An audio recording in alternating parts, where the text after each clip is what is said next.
तीसरा चैप्टर किसका, 7 क्लास का, 7 क्लास के इतिहास का तीसरा चैप्टर है। ठीक है, ध्यान से समझिए, 7 क्लास के इतिहास का तीसरा चैप्टर। अब तीसरा चैप्टर को ध्यान से समझिएगा, चैप्टर बहुत मज़ेदार है, बहुत इंटरेस्टिंग है। आपको इसके बारे में आपको समझना है कि इसमें जो है ना, ध्यान दीजिए ना भाई, है ना, पूरा का पूरा जो चैप्टर है वो दिल्ली के बारे में समझना है। किसके बारे में, दिल्ली के बारे में। यानी कि समझिए 12वीं शताब्दी से लेकर के 15वीं शताब्दी का जो इतिहास है वो आपको समझना है कि इन 3 शताब्दियों में 12 से लेकर 12, 13, 14, 15 ये 3-4 शताब्दियों में क्या क्या हुआ इसके बारे में समझना है। ठीक है, उसका एक छोटा सा झलक है, चैप्टर का बस थोड़ा सा पार्ट है जो आपको हम अभी पढ़ाएंगे, इसके बाद फिर कल अगली क्लासेस में चला जाएगा। तो देखिए हम लोग समझेंगे दिल्ली के बारे में। देखिए दिल्ली का नामकरण कैसे हुआ आपको समझते हैं। दिल्ली में एगो लौह स्तंभ है, ये पता है, लौह स्तंभ, लोहे का स्तंभ है। स्तंभ समझते हैं, खंभा, लोहा का खंभा है, जो पहले वो जब उसको गाड़ा गया था ना तो वो जो है ना ढीला रह गया था, वो स्तंभ ढीला था, ढीली रह गया था, तो उसके नाम पर इसको दिल्ली दिल्ली कहने लग गया सब। दिल्ली से ढीली दिल्ली करते करते दिल्ली बना दिया। मैंने लोहा का वो स्तंभ गाड़ल है, अभी भी लोहा का स्तंभ वहाँ पे गड़ा हुआ है, मोटा है। हाँ हाँ, तो पहले स्ट्रांग था, उसको उखाड़ के लेके भाग गया था, फिर लाके गाड़ा। इसके पीछे और भी कहानियाँ हैं, उसमें हम नहीं घुसेंगे क्योंकि वो आपको पढ़ना नहीं है। अभी हम शॉर्टकट में आपको बता रहे हैं कि दिल्ली में एक लोहे का स्तंभ है।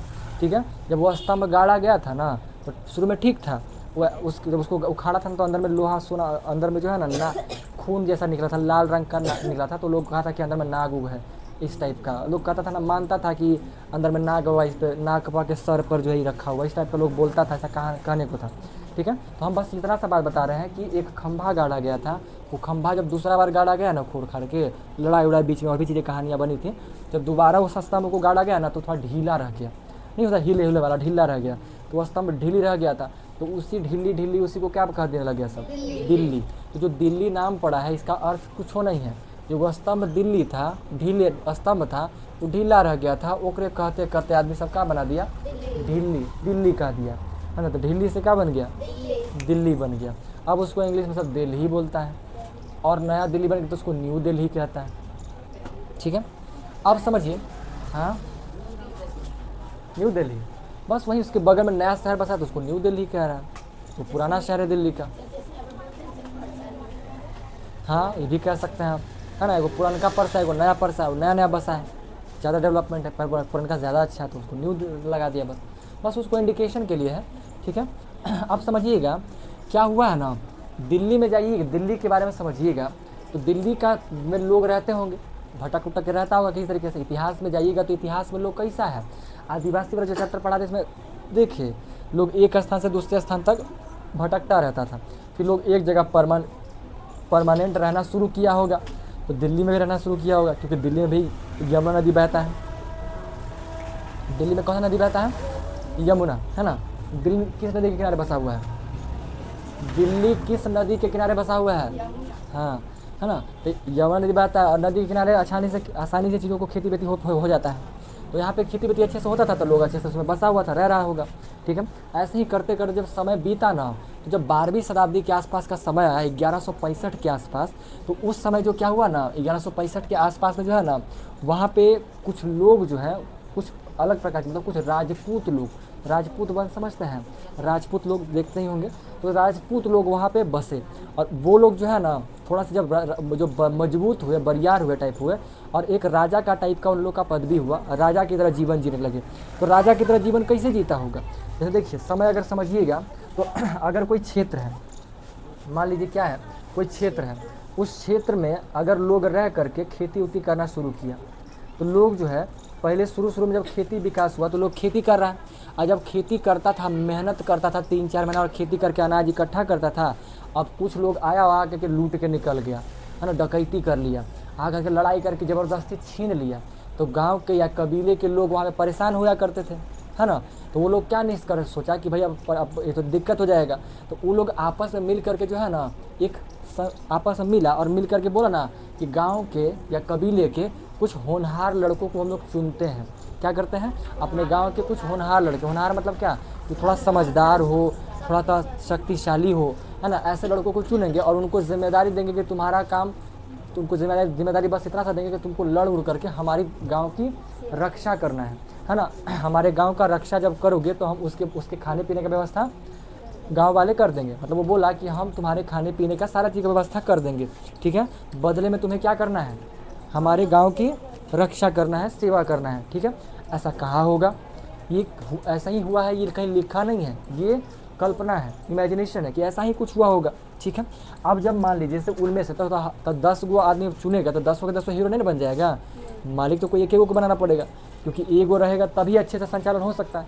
कोई एक आदमी जो बतिया कहेगा ना तभी ना मान्य होगा। अब सब मान लीजिए अगर भारत में 10 गो प्रधानमंत्री बना दे तो भारत चल पाएगा। वो प्रधानमंत्री कुछ और कहेगा, वो कुछ और कहेगा, वो कुछ और कहेगा, हो गया सब प्रधानमंत्री आपस में लड़ल है। इसलिए एक व्यक्ति का होना ज़रूरी है, पावर एक के पास होना ज़रूरी है। तो उसी में से क्या किया गया, एक व्यक्ति को पावरफुल राजा टाइप बनाया गया। अब सोचिए मान लीजिए 100 गो गाँव है और 100 गाँव से अगर अनाज के रूप में अगर टैक्स दे रहा है, हर घर से 1 किलो अनाज आ रहा है और हर घर में 10 किलो अनाज उग रहा है, ठीक है। तो अगर हर घर 10 किलो अनाज उगा रहा है और हर घर 1-1 किलो अनाज अगर टैक्स के रूप में दे रहा है तो राजा के पास कितना पहुंच जाएगा, 100 किलो अनाज पहुंच गया। इसके पास कितना रह गया, 9 किलो अनाज रह गया, है ना। अनाज हो गया, कपड़ा हो गया, दूध हो गया, घी हो गया, मक्खन हो गया, जो जिसके पास जो है उस हिसाब से वो टैक्स कर देता था। कोई व्यापारी है तो व्यापार के हिसाब से दे रहा है। जैसे व्यापारी मतलब क्या, जैसे उस समय मिट्टी का बर्तन बनाता था लोग, तो मिट्टी का बर्तन का व्यापार हो गया। लोहा वहा का जैसे हसुआ, खुरपी, छीलो चढ़ा, कढ़ाई, छोलनी, बर्तन जो भी हो गया ये सब बनाता था, उसका व्यापार हो गया। कोई कपड़ा बनाना बेचा था, कपड़ा का व्यापार हो गया। मसाला बेचा, मसाला का व्यापार हो गया। तो ये सब चीज़ अपने हिसाब से क्या करता था, राजा को कर देना शुरू किया। तो जब थोड़ा थोड़ा भारी मात्रा में राजा के पास पहुँचा, राजा के पास ढेर सारा पैसा हो गया, राजा अपने आप में बन गया। तो ऐसे ही करते करते जो है ना नए नए साम्राज्य बनने लग गया। राजा का राज्य बन गया, 10 गो 5 गो राज्य बनाना स्टार्ट हो गया, है ना। जब राज्य बना तो एक राजा अपने आप को सुरक्षित रखने के लिए क्या करेगा, अपने बगल वाला पड़ोसी राज्य पर हमला करके या जैसे भी करके उसको अपनी शक्ति को बढ़ाएगा। जैसे अगर मान लीजिए कोई एक देश है, एक देश में 10 गो राज्य है, ठीक है, 10 गो राज्य है और 10 में राजा है। इसी प्रकार से राजा बना होगा, 10 को राजा है। अब अगर राजा है उसको हमेशा के लिए सुरक्षित अगर रहना है तो अपनी शक्ति को बढ़ाना पड़ेगा कि नहीं बढ़ाना पड़ेगा, पावरफुल बनना पड़ेगा। तो अपनी शक्ति को बढ़ाने के लिए जो है ना ये लोग हमेशा प्रयास करता था। तो प्रयास में क्या करता था, अपने पड़ोसियन को से जो है ना लड़ाई, या तो लड़ लिया नहीं तो कहा कि तू हमारे से दोस्ती कर लो। 2 तरह का काम करता था, या तो जाके इसके साथ रिश्तेदारी कर लेगा, कहेगा कि हम राजा है ये हैं, आपकी बेटी से हम शादी कर लेंगे। मान लीजिए एक ऐसा ढूंढता था यहाँ का राजा है, उसका बेटा नहीं है, एक बेटी है खाली। तो अगर मान लीजिए राजा इसकी बेटी से शादी कर लेगा तो इसका ऑटोमेटिक सारा संपत्ति किसका हो जाएगा, राजा का। अब मान लीजिए कि आप ही लोग जो है, आप ही लोग का शादी एक ऐसा लड़की से हो जाए जो एक ही बेटी है, ये इकलौती बेटी है, उसके बाप करोड़पति है, तो आप ऑटोमेटिक भिखारी से करोड़पति बन जाइएगा।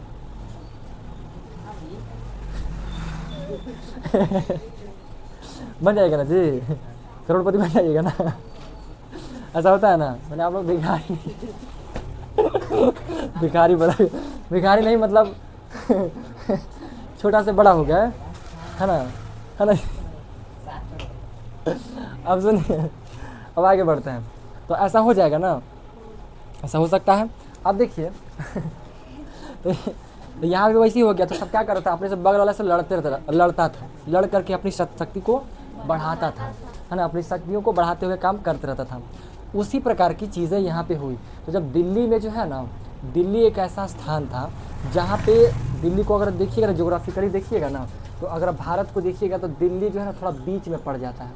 जैसे भारत को समझिएगा तो जो भी हो, इधर थोड़ा सा जगह नहीं है, तो यहाँ पे हमारा दिल्ली बसा हुआ है ना। इस क्षेत्र में जाइएगा ना तो दिल्ली एकदम बीच में पड़ता है। एनियो से समझिए कि पूरा क्षेत्र पर नज़र रख सकता है, इधर भी एक चौड़ा सा क्षेत्र, इधर भी चौड़ा सा क्षेत्र, इधर भी चौड़ा सा, थोड़ा सेंटर में पड़ जाता है। तो ये बीच में पड़ जाता है, तो जिसकी वजह से क्या होता है ना कि पूरे जगह पे नज़र रखना आसान हो जाता है, ठीक है। पूरे जगह पे नज़र रखना कितना हो जाता है, आसान। अगर मान लीजिए अगर किसी को लड़ना है तो इस व्यक्ति को जो है ना यहाँ से यहाँ आना भी उतने जल्दी पहुँच जाएगा, यहाँ से यहाँ भी पहुँचना तो जल्दी पहुँच जाएगा, यहाँ से अगर इधर पहुँचना तो भी जल्दी पहुँच जाएगा, और यहाँ से इधर पहुँचना तो जल्दी पहुँच जाएगा। लेकिन सोचिए अगर राजा यहाँ रहता तो इसको पहुँचे में कितना देर लगता, ज़्यादा समय लगता। तो इसलिए जो है ना संचालन करना थोड़ा मुश्किल हो जाता है। इसलिए क्या करता है, लोग वहाँ बसता है जहाँ से जाना आना आसान हो, ईजी हो जाए। तो ऐसे जगहों पे लोग बसते हैं। तो वहीं पे क्या किया गया, राजा लोग का रहने लग गया, और यहीं पे राजाओं का राजधानी बनाने लग गया। जहाँ पे राजा लोग रहता है ना उसको राजधानी कहा दिया था, जहाँ से राज्य का संचालन चलता है उसको क्या कहते हैं, राजधानी। जैसे पटना का बिहार का राजधानी कहाँ है, पटना। यानी कि जो सीएम आवास सब कहाँ पे है, पटना में ही है, पटना में ही सारा कुछ होते रहता है, ठीक है। राजधानी क्योंकि पटना है, भारत का राजधानी दिल्ली है, तो दिल्ली में सारा कुछ चलते रहता है, ठीक है। अब वही चीज़ हुआ तो जो है ना सबसे पहले जो है ना तोमर वंश का शासन, राजपूतों का एक वंश था जिसका नाम था तोमर वंश। तो तोमर वंश का जो व्यक्ति था ना 12वीं शताब्दी के आसपास 1165 के आसपास सबसे पहले दिल्ली को अपना राजधानी बनाया, ठीक है। और राजधानी बनाने वाले पहले का व्यक्ति का नाम पता है क्या था? अनंगपाल। क्या नाम था? अनंगपाल तोमर। क्या नाम था? अनंगपाल तोमर। बैटरी मेरा डाउन हो गया, 5% पे आ चुका है, देखते हैं जल्दी से हो जाता है तो, ठीक है ना। तो अनंगपाल तोमर था। क्या नाम था? अनंगपाल तोमर। वो दिल्ली को क्या किया? अपना राजधानी बनाया। क्यों बनाया? क्योंकि दिल्ली जो है ना भारत के बिल्कुल बीच में स्थित है,